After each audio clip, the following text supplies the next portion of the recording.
नमस्कार, सत श्री अकाल, राम राम सा, खम्बाणी, वणक्कम, प्रणाम। आप सभी का ऑल्टरनेट मीडिया में फिर से स्वागत है। हमारे साथ पहली बार जुड़ रहे हैं lieutenant general doctor Pradeep C Nair sir. Pradeep PC Nair sir, मैं बहुत प्यार से बोलती हूँ सर को। पहली बार जुड़ रहे हैं हमारे साथ। Sir has been DG Assam Rifles. He's been Lieutenant General DG Assam Rifles. He's been associated with many states in the northeast, the Seven Sisters, Nagaland, Assam, Manipur.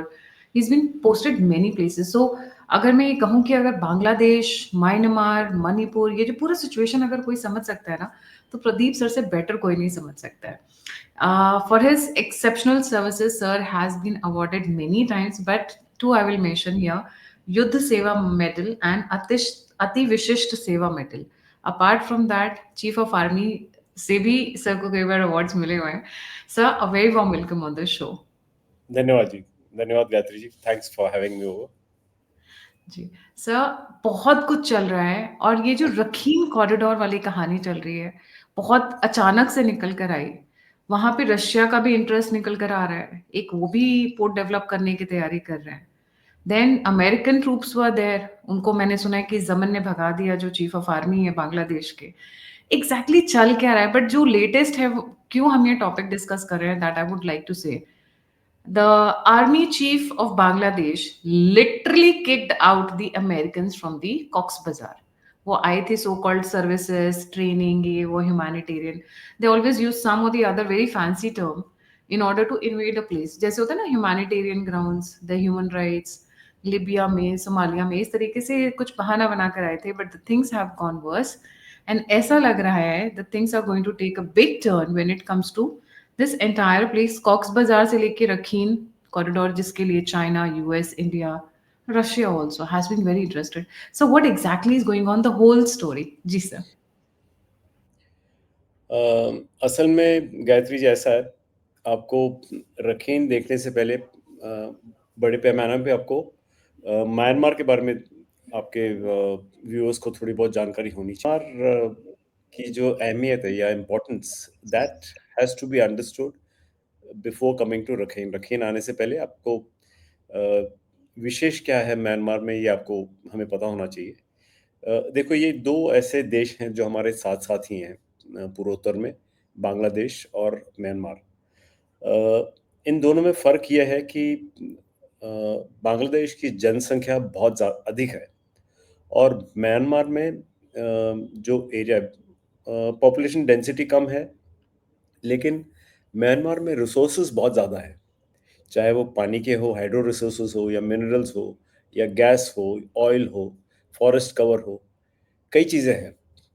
तो जो म्यांमार का भाग चाइना के साथ जुड़ता है, that is the north eastern part of Myanmar, that is the troubled border of Myanmar. Myanmar border रखता है 5 अलग-अलग देशों के साथ: भारत, चाइना, बांग्लादेश, थाईलैंड और लाओस. ये सभी देश जो हैं, इन सबके देश के अगर आप बॉर्डर देखें म्यांमार के नज़रिए से, तो सबसे डिस्टर्ब्ड बॉर्डर उसका रहा है चाइना. वो केवल आज नहीं, लेकिन कई सालों से ही डिस्टर्ब्ड रहा है. वो इसलिए क्योंकि चाइना अपना इन्फ्लुएंस म्यांमार में बहुत अधिक करने की कोशिश करता रहा है, और इसकी खास वजह यही है कि म्यांमार के पास रिसोर्सेज है. इसके साथ साथ म्यांमार का एक कोस्ट लाइन है, समुद्र तट, जो कि उसके वेस्ट में है, पश्चिम की तरफ है, और काफ़ी हमारे नज़दीक भी है. तो इस पश्चिमी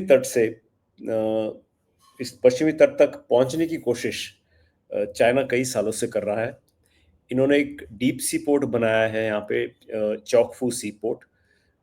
यह है 7% $3 बिलियन का, और यहाँ से एक ऑयल एंड गैस पाइपलाइन शुरू होती है म्यांमार में, चौकफू सी पोर्ट से लेकर यूनान तक पहुँचती है, यूनान जो कि चाइना में है. तो इसमें ऑयल और गैस, ये दोनों चीज़ें जाती हैं, और साथ साथ एक डीप सी पोर्ट जो इन्होंने डेवलप किया है, यहाँ से जो भी ये अपना एनर्जी नीड्स या ऑयल इंपोर्ट करते हैं गल्फ कंट्री से, तो इन्हीं पाइप्स के थ्रू इसको चाइना के यूनान राज तक पहुंचाते हैं। इसके साथ-साथ अगर आप नक्शा देखेंगे, म्यांमार का आपके सामने है, तो जो नॉर्दर्न पार्ट है, सबसे ऊपर है, वो कचिन स्टेट है। इस कचिन स्टेट में रेयर अर्थ मिनरल्स बहुत ज़्यादा है और इसे पिछले शायद 8-10 साल से चाइना ने काफ़ी एक्सप्लॉइट किया है और काफ़ी यहाँ से मिनरल्स ले चुके हैं। और आज की तारीख में अगर चाइना ये कहलाता है कि हम नंबर 1 हैं रेयर अर्थ मिनरल्स में, तो उसका काफ़ी श्रेय म्यांमार को भी जाना चाहिए, क्योंकि म्यांमार से एक्सट्रैक्ट किया हुआ भी काफ़ी है ये। तो ये रहा म्यांमार का इंटरेस्ट। और मैं फिर से दोबारा आपको दोहराऊँगा, ये बात दोहराऊँगा कि जो पश्चिम की तरफ जो भाग है, समुद्र तट मैंने कहा रखाइन, उसका सिग्निफिकेंस या इम्पोर्टेंट ये है कि ये पोर्ट जिसके बारे में मैंने आपको बताया, चॉकफू सी पोर्ट, उससे तकरीबन 105 किलोमीटर नॉर्थ की तरफ, यानी उत्तर की तरफ सितवे पोर्ट है, जहाँ से हमारा कालादान मल्टी मॉडल प्रोजेक्ट शुरू होता है नॉर्थ ईस्ट के लिए। तो एक तरीके से अगर देखा जाए तो there is a conflict of interest हमारे बीच और चाइना के बीच। इसके साथ-साथ अगर आप दो दूसरे सुपर पावर्स आप देखेंगे, जैसे यूएस। यूएस ने इसको एक्चुअली इस देश को काफ़ी सालों से नेग्लेक्ट किया है, और इसलिए क्योंकि यहाँ डेमोक्रेसी नहीं है। यूएस चाहती है कि डेमोक्रेसी आ जाए तब हम इनके साथ रिश्ता बनाएँगे। लेकिन इस चक्कर में क्या हुआ कि इसका फ़ायदा पूरा चाइना ने उठा लिया। चाइना ने आके काफ़ी कुछ यहाँ पे इन्वेस्टमेंट्स करी हैं, जैसे as part of BRI, belt and road initiative, जैसे उन्होंने पाकिस्तान में चाइना पाकिस्तान इकोनॉमिक कॉरिडोर बनाया है, वैसे ही यहाँ एक चाइना म्यांमार इकोनॉमिक कॉरिडोर भी उन्होंने बनाया है। सीपेक है तकरीबन $60 बिलियन का, जिसमें से तकरीबन उन्होंने $30 बिलियन अब तक इन्वेस्ट किया है, लेकिन ये थोड़े कम पैमाने पे है। This is about I think about $15 billion तक ही होगा, जिसमें से शायद 8 या 10 बिलियन ही अभी तक लगे होंगे इनके। लेकिन इसका इम्पोर्टेंस, इसकी खासूसियत ये है कि अगर चाइना को ये अप्रोच मिल जाता है इंडियन ओशन की तरफ, तो चाइना अपने आप को एक टू ओशन पावर कहला सकता है। जहाँ पे चाइना के पूर्व में आपको पता है चाइना साउथ चाइना सी या पैसिफिक ओशन है। पैसिफिक ओशन पे पहुँच वहाँ पे है, और यहाँ पे इंडियन ओशन। तो जैसे यूएस के पास 2 ओशंस है, अटलांटिक ओशन और पैसिफिक ओशन, वैसे ही चाइना समझता है कि जब तक मेरे पास 2 समुद्र के ऊपर कंट्रोल नहीं रहेगा मेरा, मैं एक बड़ा पावर नहीं कहला सकता हूँ। तो ये है इम्पोर्टेंस म्यांमार की ओवरऑल। उसमें खास इम्पोर्टेंस रखाइन की, जैसे मैं कह रहा था, रखाइन में काफ़ी नेचुरल रिसोर्सेस हैं। और रखाइन का भी अगर आप ये जो आप लाल रंग में मार्क किया गया है, ये है रखाइन स्टेट। रखाइन स्टेट को पहले अरक्कन स्टेट कहा जाता था। और कई सालों से ये रखाइन या अरक्कन, जिसे हम पहले कहते थे अरक्कन, वो ये इस कोशिश में रही है कि ये म्यांमार से अलग हो जाए। क्योंकि ये अरक्कनीज़ जो हैं, जिन्हें हम रखाइन के लोग कहते हैं, वो अपने आप को कुछ म्यांमार के बाकी लोगों से कुछ अपने आप को अलग समझते हैं। हालाँकि वो भी बुद्धिस्ट हैं। जैसे आपको पता है कि म्यांमार में तकरीबन 86 प्रतिशत लोग बुद्धिस्ट हैं। उसी प्रकार रखाइन स्टेट में भी तकरीबन 70% लोग बुद्धिस्ट हैं। लेकिन थोड़ा अलग है, क्योंकि उनकी भाषा अलग है, उनका चाल-चलन अलग है, उनका कल्चर थोड़ा अलग है, उसके उससे अगर आप कंपेयर करेंगे रेस्ट ऑफ म्यांमार के साथ। तो ख़ास अगर आप रखाइन में देखें, बुद्धिस्ट भी हैं और मुस्लिम्स भी हैं। मुस्लिम्स की संख्या है तकरीबन 18 या 20% प्रतिशत की है, और यही मुस्लिम है जिन्हें हम रोहिंग्या कहते हैं। युंटा भी इनके ऊपर एक्शन करती है, और अरक्कन आर्मी, जिसका आपने ज़िक्र किया भी, वो भी इनके ऊपर वायलेंस या इनके अगेंस्ट एक्ट करते हैं। रही बात इंटरेस्ट यूएस और रशिया की, मैंने यूएस के बारे में आपको बताया, वो डेमोक्रेसी के चक्कर में उन्होंने ज़्यादा यहाँ ध्यान नहीं दिया। जब 5-6 साल के लिए जब आंग सान सूची यहाँ पे डेमोक्रेटिक लीडर थी, तो उस समय हिलरी क्लिंटन भी यहाँ पे आई थी।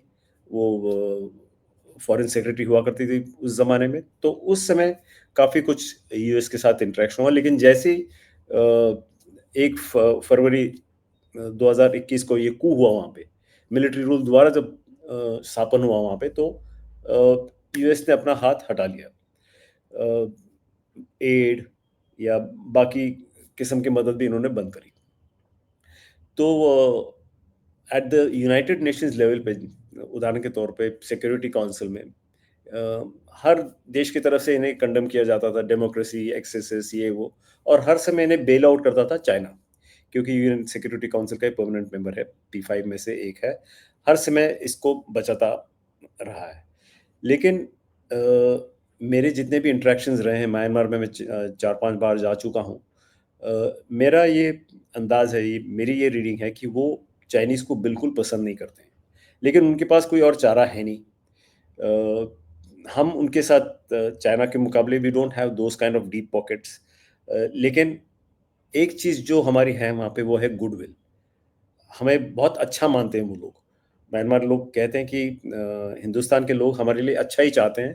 दे are not like the Chinese, जो हमें लूटने पे लगे हुए हैं। तो अभी तक तो चाइना ही थी, लेकिन ऑफ लेट पिछले 3-4 सालों से रशिया भी अब इसमें आ चुकी है। जब जब से यूक्रेन रशिया वॉर हुआ, उस समय से जो म्यांमार के सीनियर जनरल है, मिंग लियांग साहब, जो चीफ हैं उनके, उनको सीनियर जनरल कहते हैं। उन्होंने कुछ रशिया के साथ अपना अपना जो ये था रिलेशन, वो काफ़ी अच्छा कर दिया। हाल ही में मैंने पिछले महीने में भी, जब वहाँ पे उनका सेलिब्रेशन हुआ था, वर्ल्ड वॉर वाले सेलिब्रेशन, विक्ट्री डे, तो म्यांमार के बड़े-बड़े अधिकारी वहाँ गए थे उस सेलिब्रेशन के लिए। इसके साथ-साथ पिछले 3 साल से जो डिफेंस हार्डवेयर जो म्यांमार को मिल रहा है, वो अब बढ़ चुका है काफ़ी पैमाने पे। सिर्फ 4 साल पहले चाइना तकरीबन 75 या 78 प्रतिशत हार्डवेयर सप्लाई करता था, लेकिन वो अब थोड़ा और कम हो गया, अभी 64 प्रतिशत ही हुआ है। और रशिया की जो मात्रा थी, स्केल ऑफ मिलिट्री एड, वो एकदम बढ़ गया। वो तकरीबन 15% हार्डवेयर, जो डिफेंस हार्डवेयर आता है उनके पास, वो रशिया से आता है। तो म्यांमार कोशिश कर रहा है कि चाइना के क्लचेस से निकल के आए, और एक और उनका दोस्त हो जो कि रशिया है। और इसी कारण ऑफ लेट आपने पढ़ा होगा, अभी रशिया भी कुछ इकोनॉमिक जोन की बात कर रहा है। जैसे चाइना म्यांमार इकोनॉमिक कॉरिडोर, उसी प्रकार से एक हुआई करके एक जगह है, ये जो नक्शे में आप देख रहे हैं। इस एरिया में रशिया भी इन्वेस्ट करना चाह रही हैं, एनर्जी के लिए, बैंकिंग सेक्टर में, इंफ्रास्ट्रक्चर में, एग्रीकल्चर में, इन सब में इन्वेस्ट करना चाह रही है। तो ये म्यांमार तो काफ़ी खुश है, क्योंकि अब तक तो they were in a corner, they were only having China as an option. हालाँकि India is also an option. India काफ़ी एड उनको प्रोवाइड भी कर रही है। हालाँकि जैसे जैसे कि आपको पता है, आज 28 मार्च को एक बड़ा भूकंप हुआ था वहाँ पे। तो सबसे पहले म्यांमार के लोग अभी भी कहते हैं कि सबसे पहले मदद के लिए पहुँची थी इंडिया के लोग, हमारे एनडीआरएफ, हमारे एयरफोर्स वाले सबसे पहले पहुँचे। हाँ, चाइना चाइना भी वहाँ थी, लेकिन पहले हम पहुँचे, और अधिक मात्रा में जो मदद की है वो हमने की है। लेकिन आप मीडिया में अगर पढ़ोगे, चाइना वालों ने मीडिया में ऐसा भरा है कि बस वही थे, उन्होंने ही सब कुछ किया, बाकी इंडिया-विंडिया तो चलो ऐसे ही बाद में है, हम सबसे पहले पहुँचे, जो कि बिल्कुल गलत है। You have to read the media in Myanmar and they will tell you the truth. You don't go by what the Indian media is saying. Myanmar में क्या कह रहे हैं भारत के बारे में, वो आपको देखना चाहिए। तो ये है ओवरऑल पर्सपेक्टिव जिसके बारे में आप जानना चाहते थे। सो ये ऑल ऑफ अ सडन ये रखीन कॉरिडोर इतना इम्पोर्टेंट क्यों हो गया? What is happening there? और ये रखीन कॉरिडोर बन किसके लिए रहा है? कहा जा रहा है यूएस यहाँ पे आंख लगाकर बैठा हुआ है, और यूनिस एंड जमान के बीच में, बांग्लादेशी चीफ के बीच में, ये पॉइंट ऑफ टसल बन गया है। अच्छा, रखीन की अहमियत क्या है वो मैंने आपको बताया था, why why it is important. एक तो चाइना का एक पोर्ट है, 7.5 बिलियन $7.5 बिलियन का ये डीप सी पोर्ट है। चाइनीज़ इन्वेस्टमेंट, चाइना के एनर्जी नीड्स सारे क्योंकि वैसे चाइना के ऑयल वाले जहाज जो हैं, उनको पूरा मलक्का स्ट्रेट होते हुए जाना पड़ता है। मलक्का डायलेमा उसे कहते हैं। तो अगर इनके एनर्जी नीड्स ऑयल अगर जो गल्फ से आते हैं वो सीधे यहीं से अगर पंप किया जाए, तो ये 3000 किलोमीटर का की दूरी जो है ये तय नहीं करनी पड़ेगी उनको। जिससे समय समय का बचत भी होगा और साथ-साथ काफ़ी इकोनॉमिक सेविंग्स भी होंगी इनकी। आज की तारीख में तकरीबन 3% एनर्जी नीड्स ही यहाँ से जा रही हैं इस चॉकफू पोर्ट से। लेकिन आगे जाकर इसमें क्षमता है कि तकरीबन 25 से 30% तक की जो एनर्जी नीड्स है चाइना की, वो यहाँ से जा सकती हैं। और यहीं पे ये चाइना-म्यांमार इकोनॉमिक कॉरिडोर भी आने वाला है और यहीं पे जैसे अभी आप मैप में दिखा रहे थे, हमारा कालादान मल्टी मॉडल प्रोजेक्ट भी आ रहा है। तो वैसे तो हमारे रिश्ते यूएस से अच्छे हैं, लेकिन यूएस क्या कोई भी मैं समझता हूँ दुनिया में कोई ऐसा पावर नहीं जो चाहता है कि इंडिया भी आगे बढ़े। क्योंकि एक तो चाइना उनके काबू में नहीं आ रहा दुनिया के काफ़ी देशों के। अब वो नहीं चाहते कि एक एशिया का एक और पावर आके खड़ा हो जाए जो हमें हमारे स्टेटस पर चैलेंज करे। और यहाँ पे दोनों देशों का रखाइन स्टेट में इंडिया का भी इंटरेस्ट है और चाइना का भी इंटरेस्ट है। जैसे मैं कह रहा था इंडिया का कालादान मल्टी मॉडल प्रोजेक्ट ये हमारा फ्लैगशिप प्रोजेक्ट माना जाता है। ये है ये 2009 में 2008 में ये डील हमने साइन किया था और आपके दर्शकों को मैं इसके बारे में बताऊँ ये जो कालादान मल्टी मॉडल प्रोजेक्ट जिसका आपने नक्शा सामने रखा है। तो इसमें ये है कि आप सबको पता है एक सिलीगुड़ी कॉरिडोर है जिसे हम चिकन स्नैक कहते हैं। एक केवल 22 किलोमीटर चौड़ाई की एक ज़मीन है, जिसके बीच से सारे रोड्स, रेलवेज़ सब कुछ, यहाँ तक कि even military aircrafts can fly only through that corridor उस 22 किलोमीटर का जो है।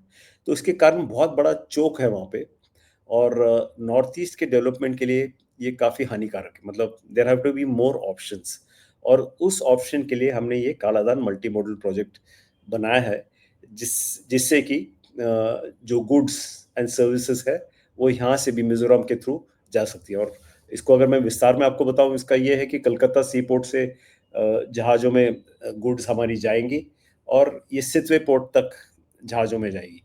वहाँ से नॉर्थ यानी कि उत्तर की तरफ ये जाएगी कोलोडाइन रिवर या कालादान नदी उसे कहते हैं, उस नदी में बोटों में जाएगी। मतलब सितवे में पहले ये ऑफलोड होगा, फिर उन्हें बड़े बोटों में डाला जाएगा और वो उस नदी से कोलोडाइन या कालादान नदी से ये जाएँगी पलेतुआ पोर्ट तक।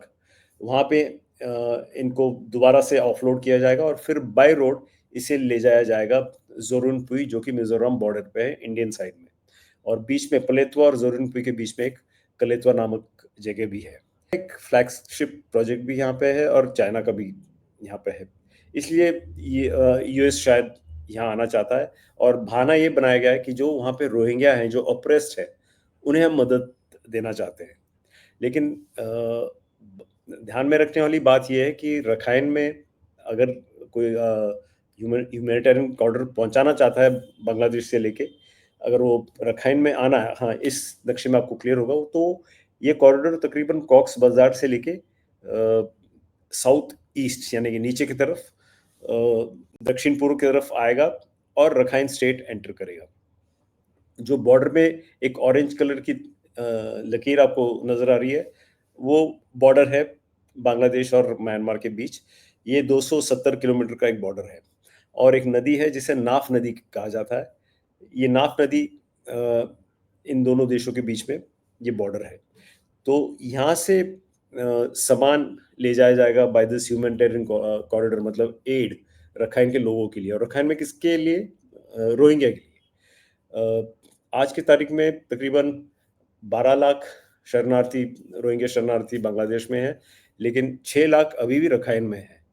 तो उनके मदद के लिए ये सामान भेजना चाहता है यूएन या यूएस जो भी है। लेकिन डर इस बात का है कि आज की तारीख में शायद उन्हें सप्लाईज़, राशन ये सब भेजा जाएगा, लेकिन कल की तारीख में हो सकता है हथियार गोलाबारी या ये गोला बारूद ये सब भी भेजा जा सकता है। या तो वो अरकन आर्मी के लिए हो सकता है या रोहिंग्या के जो अपने मिलिशियाज़ हैं कुछ, जैसे कि ARSA, आरसा कहते हैं उसे, अरक्कन रोहिंग्या सैल्वेशन आर्मी। इसका जो चीफ है वो एक पाकिस्तानी है, अताउल्ला नाम है उसका। He was born and brought up in Karachi. तो ये हथियार शायद उनके पास भी जा सकता है। तो मैं कहना ये चाहता हूँ कि जो भी बाहर के पावर्स है, खासकर यूएस या कोई और, वो चाहते हैं कि ये स्टेट डिस्टेबलाइज हो। और पॉइंट ऑफ कन्वर्जेंस ये है कि इंडिया और चाइना दोनों चाहते हैं कि यहाँ पे पीस हो। That is only convergence we have, which is very strange. But again, इसमें एक और चीज़ जो मैं बताना चाहता हूँ, ये कहीं किसी लिटरेचर में आपको नहीं मिलेगा। ये मेरा अपना एनालिसिस है कि ये जो अरक्कन आर्मी इटसेल्फ, ये जो है, इसे रेज किया गया है कालादान मल्टी मॉडल प्रोजेक्ट को थोड़ा स्लो करने के लिए। और इसका प्रूफ ये है कि 2008 में हमने ये साइन किया था Kaladan multi modal project Myanmar के साथ। और उसके तुरंत 1 साल के बाद ही अरक्कन आर्मी रेज हुई 2009 में। 2009 में रेज होने के बाद वो 2009 से लेके 2018 तक, और रेज कहाँ हुई? कचिन स्टेट में, जो कि बिल्कुल दूसरी तरफ है, पूर्वोत्तर की तरफ है। ये हम साउथ के वेस्ट की बात कर रहे हैं, साउथ वेस्ट। और जो अरक्कन आर्मी रेज हुई है वो नॉर्थ ईस्ट में या नॉर्थ में, कचिन में, KIA, कचिन इंडिपेंडेंट आर्मी के साथ साथ। और KIA का पूरा कंट्रोल चाइना के पास है। तो ये अगर KIA ने मदद की, इसका मतलब चाइना ने मदद की इस अरक्कन आर्मी को रेज करने के लिए। और रेज होने के बाद 9 साल तक ये वहां रही है कचिन स्टेट में। KIA के साथ साथ ये लड़ती रही म्यांमार आर्मी के खिलाफ। तो वहां जब ट्रेन हो गए, उसके बाद ये लोग यहाँ आए। और आज की तारीख में ये माना जाता है कि सबसे पावरफुल एथनिक आर्मी जो है वो ये है अरक्कन आर्मी। हालांकि इससे पुराने काफ़ी एथनिक आर्म्ड ग्रुप्स हैं म्यांमार में। तकरीबन 35 ऐसे ग्रुप्स हैं, अलग अलग ग्रुप्स, जिसे जैसे हम नॉर्थ ईस्ट में मिलिटेंट ग्रुप्स कहते हैं, उससे उन्हें वहाँ पे एथनिक आर्म्ड ग्रुप्स कहा जाता है। ये अलग अलग एथनिसिटी के हैं, और वो सब म्यांमार आर्मी के खिलाफ लड़ रहे हैं। तो ये सब जितने भी आर्मीज हैं उनमें सबसे ज़्यादा पावरफुल आज की तारीख में अरक्कन आर्मी माना जाता है। तो कैसे इतने जल्दी, कैसे इतना पावरफुल हो गया, कहाँ से हथियार आए? ये साफ साफ स्पष्ट है कि ये चाइना से ही आया होगा।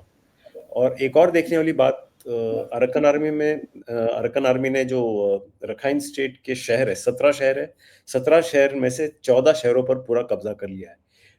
जो 3 शहर बचे हैं उसमें से एक है सितवे, जहाँ पे हमारा सी पोर्ट है, और दूसरा है चौकफू, जो चाइनीज है। अगर वो चाहते हैं, ये मेरी समझ है कि अगर चाहते हो जब मर्जी इन पर भी कब्जा कर सकते थे, लेकिन उन्होंने अभी तक किया नहीं है। तो क्यों नहीं किया, ये भी सोचने वाली बात है।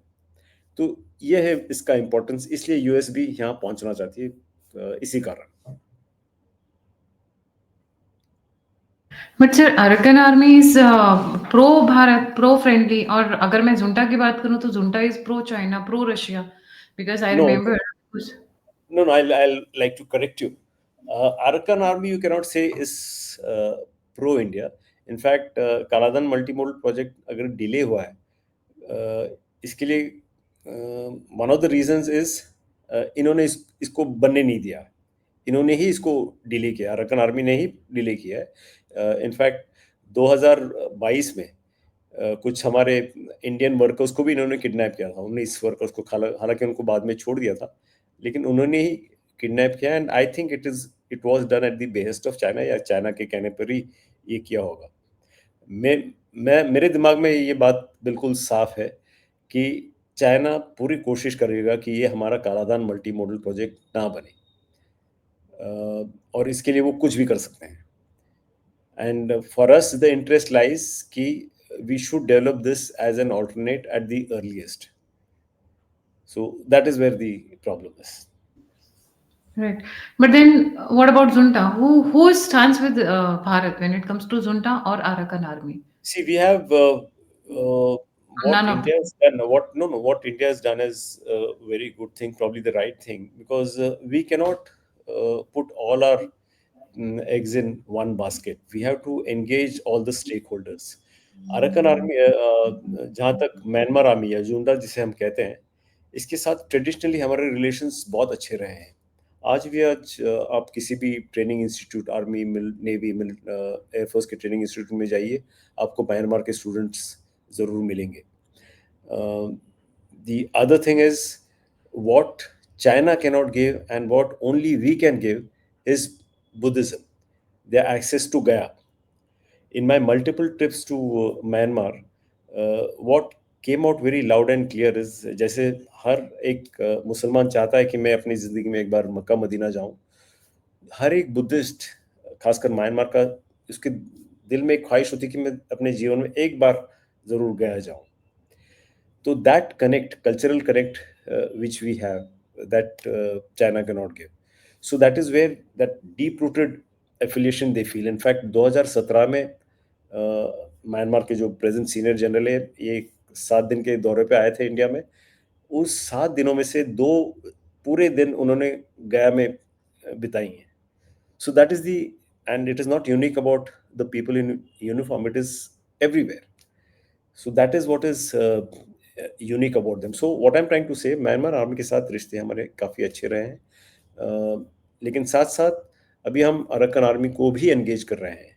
So resultantly, what task Arakan army would have been given at one point of time कि take over, let's say for example, उदाहरण के तौर पे सितवे पोर्ट का काम पूरा मत होने देना, लेकिन उन्होंने सितवे पोर्ट में तो कोई रोकथाम नहीं लगाई। हमने पोर्ट डेवलप किया, पलेतवा पोर्ट वो भी हमने डेवलप किया। अभी एक छोटा सा रोड स्ट्रेच है जो मैंने आपको कहा 20 किलोमीटर का, अगर वो भी हो जाए तो देन, एंड अरकान army has said just 8 months back, 8-9 महीने पहले उन्होंने ये कहा कि हम नहीं रोकना चाहते इस रोड को, इसका काम पूरा होने दो, क्योंकि आज वो ये महसूस कर रहे हैं कि जब ये कालाधन मल्टी मॉडल प्रोजेक्ट बनेगा तो the people of Rakhine and Chin state will also benefit. तो ये ऐसा प्रोजेक्ट है as against the Chinese project. China के जितने भी प्रोजेक्ट्स हैं म्यांमार में, those are all towards China, benefiting only China. जैसे ऑयल एंड गैस पाइपलाइन है, it is not providing any oil or any gas to any people in Myanmar. It is only going to China, and they are just paying something like जैसे rent के तौर पे, since this pipe is going through you, so on a yearly basis this much money we are paying you. Similarly, एक इनका project था मित्सोन project, Irrawaddy river पे बन रहा था, $2.3 बिलियन का, जिसमें पावर जनरेट होनी थी मेरे ख्याल से 6 मेगावाट, 6 गीगावाट एनर्जी, 6000 मेगावाट का एक प्रोजेक्ट था इरावदी पर। उसमें जो पावर जनरेट होना था, 90% पावर यूनान प्रोविंस के लिए और केवल 10% म्यांमार के लोगों के लिए। तब ये जब लोगों को समझ में आई कि हमें तो इसमें कोई फायदा नहीं है, तो they will wide scale protest and the Myanmar government was forced to shut this down in 2012. So the point I'm trying to make here is the Chinese interests are very different, very self-centered interest as opposed to ours. और ये बात Myanmar के लोग अच्छी तरह से समझते हैं। हर एक आदमी, हर एक इंसान म्यांमार में जानता है। They are actually the most hated people there. Right. And what about अभी एक recent news आई है, this is Bangladesh to declare Cox's Bazar to Pandarban as area as military operations zone. Okay, इसके बारे में आपको मैं ये कहना चाहता हूँ कि जैसा हमारा BSF है, border security force, so similar force in Bangladesh is called BGB, border guards Bangladesh. So these are the people जो उस बॉर्डर पर सिक्योरिटी या मैन करते हैं उस बॉर्डर को, बांग्लादेश म्यांमार बॉर्डर को। लेकिन जब से ये लड़ाई यहाँ पे शुरू हुई है रखाइन में, कई बार ऐसे हुआ है कि म्यांमार आर्मी के लोग क्रॉस करके बांग्लादेश में गए हैं, कभी-कभी अरक्कन आर्मी के भी लोग क्रॉस करके गए हैं, and sometimes there have been fire fights in this area. So it is a disturbed area, ये जो बॉर्डर है उनका, ये डिस्टर्ब्ड है। तो ये अगर इन्होंने स्पेशल मिलिट्री जोन इसको अगर नियुक्त किया है या नॉमिनेट किया है, इसका मतलब मैं ये समझता हूँ कि शायद बॉर्डर गार्ड बांग्लादेश को यहाँ से हटाकर आर्मी को लाना चाहेंगे, क्योंकि आर्मी के पास बड़े कैलिबर के हथियार हैं और बांग्लादेश शायद समझता है कि अगर हम यहाँ नहीं जाएंगे तो शायद हमारे बॉर्डर को खतरा है। इसी कारण शायद यहाँ पे मिलिट्री या आर्मी को डिप्लॉय करना चाह रहे होंगे, लेकिन I have not heard anything from the Bangladesh army chief on this. हालांकि जो आप बातें कह रहे हैं वो मीडिया में है कि Bangladesh, but when it is Bangladesh, who in Bangladesh? Is it the army who said this और is it the Yunus government? Today I don't think they're on the same track. No, it's the Bangladesh Army chief who is saying, no bloody corridor. He's saying This no, has but become a. I'm talking of the special military zone that you're talking of.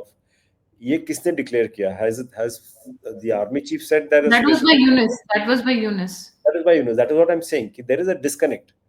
कई चीजें policy decisions Yunus की government ले रही है जो which is not their charter.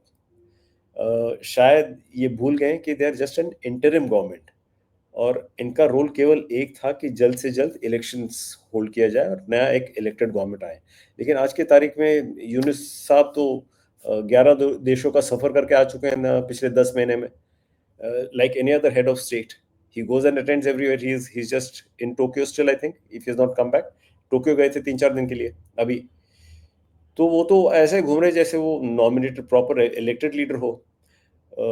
हर बात पे नई नई पॉलिसीज इंप्लीमेंट कर रहे हैं जो कि नहीं करना चाहिए। That is where the army is getting agitated और and he said it in no uncertain terms कि कोई भी पॉलिसी डिसीजंस आप नहीं ले सकते हैं, ना ही आप नहीं ले सकते, लेकिन हमें बताए बगैर आप नहीं कर सकते हैं, क्योंकि कई चीज़ें ऐसे हैं जो उन्होंने बिना आर्मी को बताए की हैं, जिसमें से मैं समझता हूँ this also should be one, this special military zone और whatever should also be one of the things that they've done without consulting the army.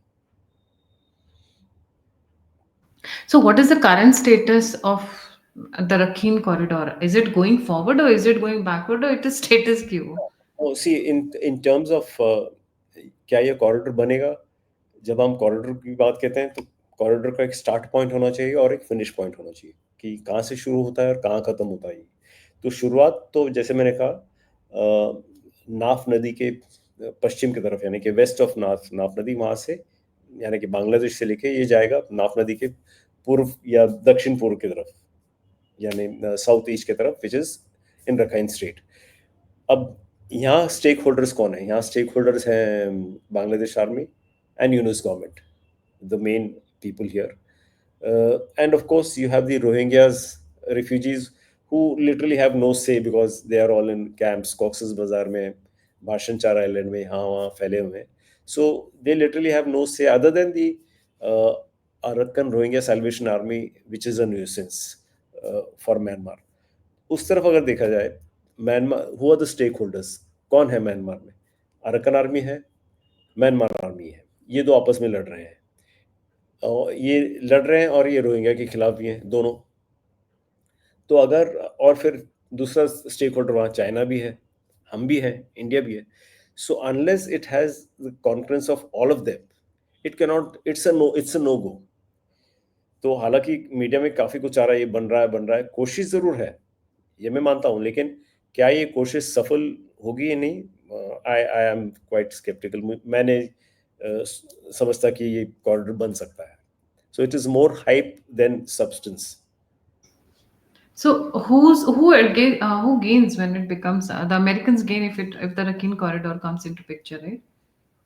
If the worry is fear, डर इस बात का है कि इसकी शुरुआत जब होगी तो it will be called a humanitarian corridor, but subsequently arms can get pumped in, and these arms can go either to Arakan army or it could even go to the Arakan Rohingya Salvation Army. Both of them have fought each other in the past. The Arakan Rohingya Salvation Army has also fought the Myanmar army. So there are so many stakeholders here. मतलब हथियार जाएंगे कहाँ जाएंगे? It is basically increase the disturbed situation that is there, and if that happens, it works with the American interests because neither will India's projects go through, nor will China's project go through, and there will be a lot of opposition from everyone for creation of this corridor. So that is why I'm saying कि शायद बनेगा नहीं। जी जी, thank you so much sir for joining. जाने से पहले सभी व्यूअर्स से रिक्वेस्ट है, प्लीज लाइक सब्सक्राइब और शेयर करना ना भूलें, और अगर आप कंट्रीब्यूट करना चाहते हैं, फीडबैक देना चाहते हैं, मुझसे जुड़ना चाहते हैं, तो सभी के सभी लिंक्स डिस्क्रिप्शन बॉक्स में। इसी के साथ जय हिंद, जय श्री राम, हर हर Mahadev. Thank thank you you sir. धन्यवाद। थैंक यू गायत्री जी, नमस्कार।